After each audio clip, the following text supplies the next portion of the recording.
memaparkan hasil pengenalan lingkungan persekolahan di SMA N9 Bekasi yang dilakukan secara daring. Ini kami mewawancarai dua narasumber. Yang pertama, Pak Putut Haryono, SPD. Beliau mengajar di SMA N9 Bekasi sejak bulan Februari tahun 2003. Jabatan beliau di SMA N9 Bekasi yaitu sebagai guru matematika sekaligus wakil kepala sekolah. Yang kedua, ada Bu Elis Puspitasari, SPD. Beliau mengajar di SMA N9 Bekasi sejak bulan Juli tahun 1999.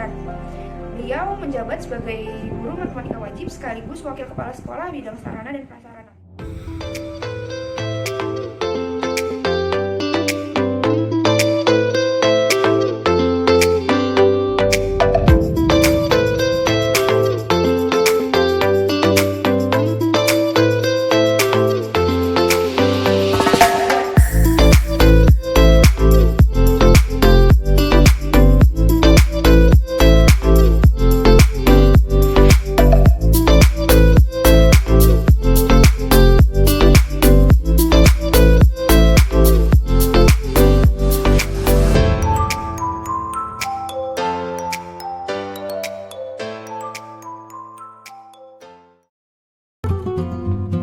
Bagaimana sih lokasi dan kondisi bangunan SMA Negeri 9 Bekasi ini? Lokasi sangat strategis karena posisinya di sebelah Jalan Raya Mustika Jaya, kemudian dilalui akses kendaraan umum, kemudian tidak banjir, kemudian untuk bangunan sudah sangat penuh, sangat kokoh karena semua lahan sudah terisi dengan ruangan.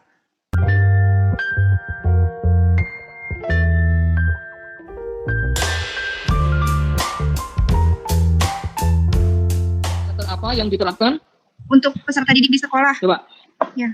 untuk peserta didik Ya. gitu ya. Terima kasih. Banyak sekali yang ditanamkan di peserta didik SMA Negeri 9 Bekasi ya. Itu pertama disiplin, karakter disiplin. Kita berharap membentuk siswa disiplin ya, mulai dari cara berpakaian ya, seragamnya, rambutnya, sepatunya itu sudah mulai menanamkan disiplin. Kemudian disiplin masuknya ya, itu contohnya masuk itu tidak boleh terlambat ya, dan pulangnya juga tidak boleh mendahului atau bolos tuh. Kemudian karakter berikutnya juga karakter religius, keagamaan itu juga ditanamkan ya, karena SMA 9 itu sekolah negeri umum, maka menampung semua agama yang ada di Indonesia, baik itu Islam dan yang lainnya. Nah, untuk agama Islam itu setiap mulai dari hari Selasa sampai hari Jumat itu dari jam 6.30 sampai 07.00 itu diadakan membaca Al-Quran bersama ya, sebelum mulai KBM. Karakter berawal dari kegiatan literasi 15 menit sebelum KBM, kemudian para wali kelas, pembinaan kelasnya masing-masing, juga Bapak dan Ibu guru sebelum memasuki materi pelajaran 5 atau 10 menit dimulai dengan penanaman karakter. Bisa dari mulai menyanyikan lagu Indonesia Raya, kemudian berdoa, kemudian nasihat-nasihat lainnya dalam kehidupan sehari-hari biasanya sering diingatkan. Struktur organisasi di SMA Negeri 9 Bekasi itu alhamdulillah sudah berjalan dengan sangat bagus ya. Kenapa dibilang sangat bagus? Karena proses-proses pembelajaran dan seluruhnya mengikuti apa yang berlaku.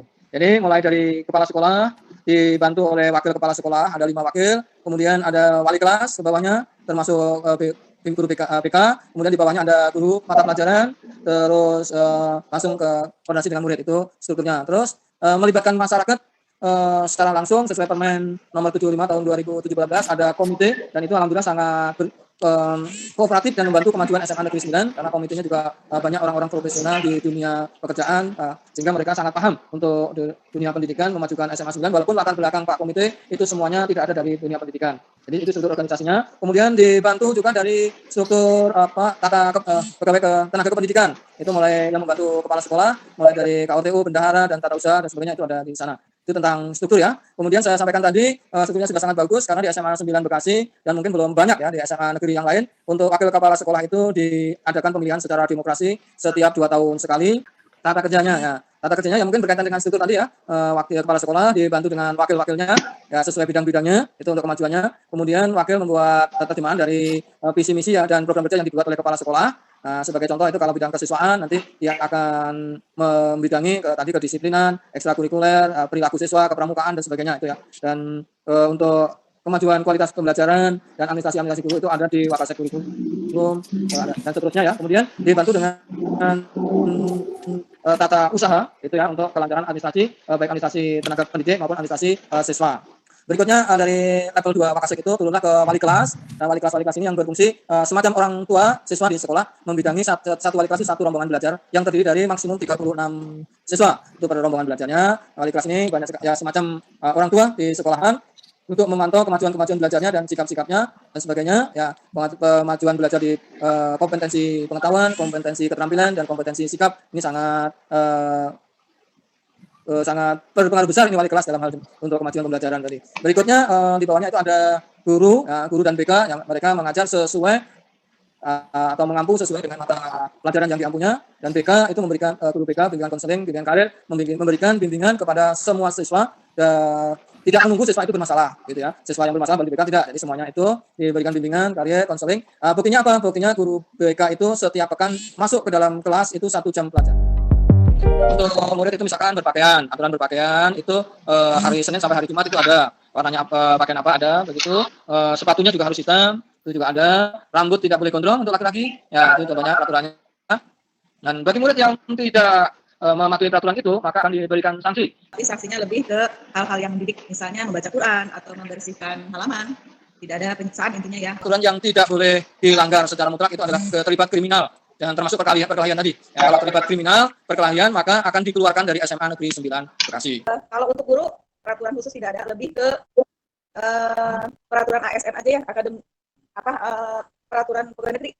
Jadi hadir di sekolah, kemudian hadir mengajar, kemudian tugas dan tanggung jawab yang lain yang harus dipenuhi sebagai ASN. Bagaimana dengan pelaksanaan upacara sekolah?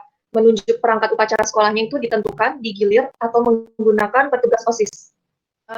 Petugas upacara biasanya yang pertama, minggu pertama masuk sekolah di tahun ajaran baru petugas OSIS. Yang berikutnya adalah masing-masing bergilir petugasnya dari kelas, dari mulai kelas 12 secara berurutan ke kelas 11 dan terakhir kelas 10. Selama COVID ini pun kita tetap melakukan giat Senin 7.30 sampai jam 8, pelaksanaannya secara daring. Ibu, saya ingin bertanya, apakah ada rapat rutin antara guru dan kapan saja diadakan rapatnya? Kemudian, apakah ada rapat dadakan? Kalau misalnya ada, itu contohnya seperti apa? Ya. Kemudian, apakah ada briefing sebelum pembelajaran dimulai? Rapat yang rutin biasanya di momen-momen tertentu menjelang PAT, penilaian akhir tahun, menjelang PAS, penilaian akhir sekolah itu sudah pasti, atau pada saat UN, menjelang UN itu sudah pasti. Kemudian setiap Senin, biasanya kepala sekolah melakukan briefing, baik dengan guru atau wakil kepala sekolah. Adakah kegiatan khusus atau kegiatan rutin yang dilakukan di SMAN 9 Bekasi? Jika tidak COVID, kami melakukan literasi 15 menit sebelum KBM. Yang Muslim membaca Al-Quran, yang non juga sama dengan Alkitabnya. Terus kalau untuk kegiatan rutinnya misalnya di acara hari-hari besar gitu, apa ada kegiatan atau apa? Sudah pasti, itu sudah pasti. Itu rutin tiap tahun. Sudah pasti hari kemerdekaan, hari guru yang biasa dirayakan itu sudah pasti ada kegiatan. Kemudian Idul Kurban tahun ini saja yang off karena COVID ya. Hari Raya Idul Adha pasti biasanya memotong hewan kurban. Kegiatan kulikuler, kokulikuler, dan ekstrakurikuler, dan bagaimana pelaksanaannya di masa pandemi seperti sekarang? Sebelum pandemi itu banyak sekali ya kegiatan-kegiatan yang di luar intra itu ya. Siswa itu ada 13 ekstrakurikulernya mulai pramuka, paskibra, dan sebagainya. Dan selama pandemi ini memang jelas di aturan pemerintah itu semua kegiatan ekstrakurikuler ditiadakan atau tidak boleh ada kegiatan di sekolah. Jadi selama pandemi ini sehingga semua kegiatan itu berhenti.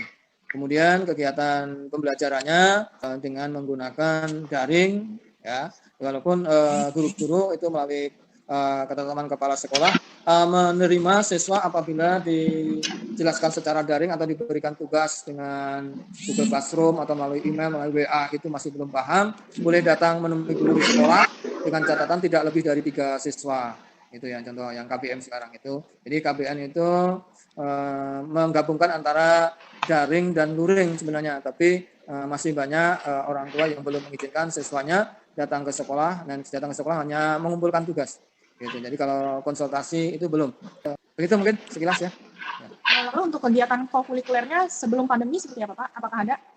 Sebelum pandemi ya belum begitu ini ya, belum begitu banyak, banyaknya masih ekstra itu ya, karena memang kebanyakan guru-guru memberikan waktunya itu sudah belajar dari jam 7 pagi sampai jam 16.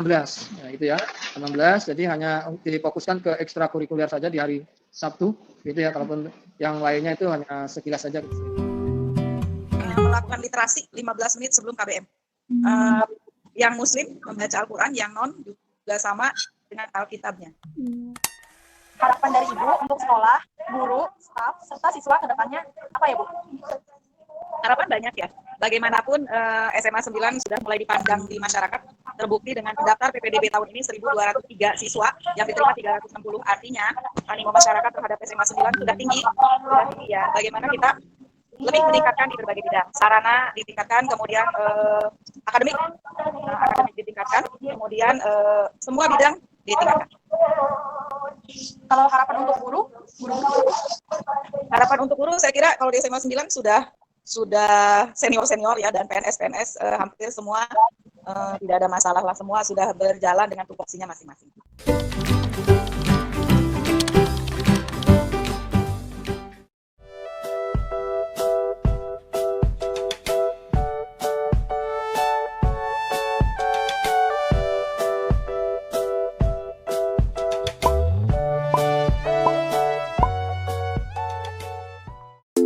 Cukup sekian video laporan pengenalan lingkungan persekolahan 1 milik saya.